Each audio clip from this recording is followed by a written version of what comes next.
Rock and roll? We're looking at the 1950s. Well, rock and roll didn't really just happen, you know. Rock and roll came as a result of some people in radio who banded together and decided that they would play one propaganda and brainwash the kids. And this was it. It was mostly evident in New York. They had a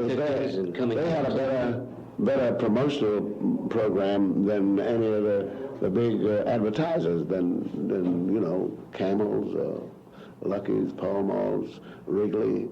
All of them wrapped together. Yeah, the biggest, I mean, because they were solid and had 1 point.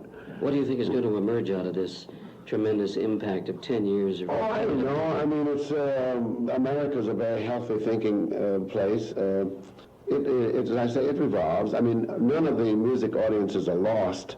They're just pushed into the foreground as much.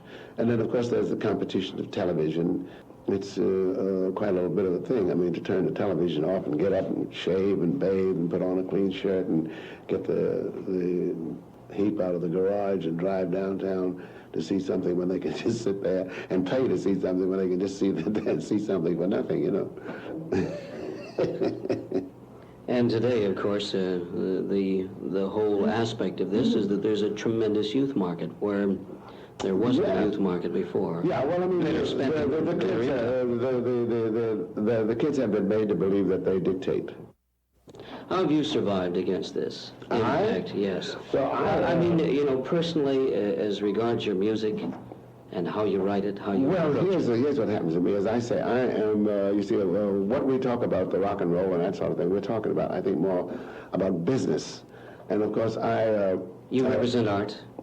No, but I don't represent art, but I live in the realm of art, and I have no monetary interest, so, you know, it's a thing where I just relax, and I meet you, and you say, gee, you know, I like that tune you did last night, you know, and that carries me to the next day. But I never look at my bank account, and I never see a royalty statement, you see, so it's a thing, you know.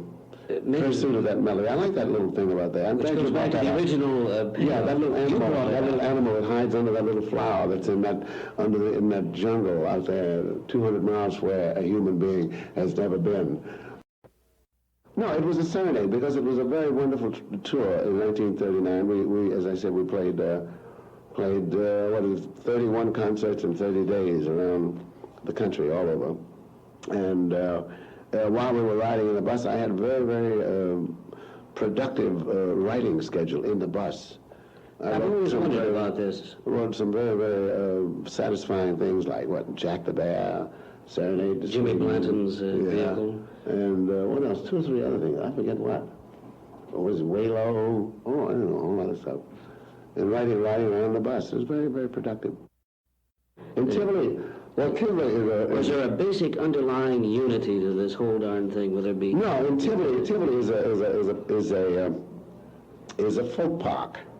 In Sweden, they have. How do you fit into this context? Well, you see, we played the year before last. We played the folk parks in Sweden for a month, and folk parks. Let's see, I think in 300 and some cities. Now, Sweden is only a country of, less than 10 million people. And in a country with that small population, they have over 300 folk parks. And they range from little places with a dance floor, of course, and probably a merry-go-round, a few Coke places and that sort of thing, for refreshment stands now, to, you know, the merry-go-rounds and all that, up to the places like Tivoli, which you spoke of. And Tivoli, of course, itself. Yeah, and Tivoli, of course, they've got, I don't know how many big, fabulous restaurants. They've got a concert hall, they've got an opera house, they've got 2 or 3 theaters with real shows going on in them, live shows, and 4 or 5 cabarets, and it's like Broadway moved over there, you know. Duke, how do you feel about, no, we're talking about the things that nourish the soul or the spirit? Oh, nourishing the soul. Well, no, the payoff comes in this way. It comes in, well, you have to, I don't know, you have to use some system of multiplicity or something like that. You have to, because you write the thing tonight, And you anticipate who's going to play it by writing. When you write it, you know what it's going to sound like because you know who you're writing for and you know what it's going to sound like. Then when you hear it, you get one payoff. And when you get the audience response, there's another payoff. You see? And then as it spreads around, then of course it becomes compounded, the whole bit. And there we are. You know, it's the idea of it is when music, if you love music, that's it. And the only thing you concern yourself with is whether it's good music or not. The only thing that makes good music is when it sounds good.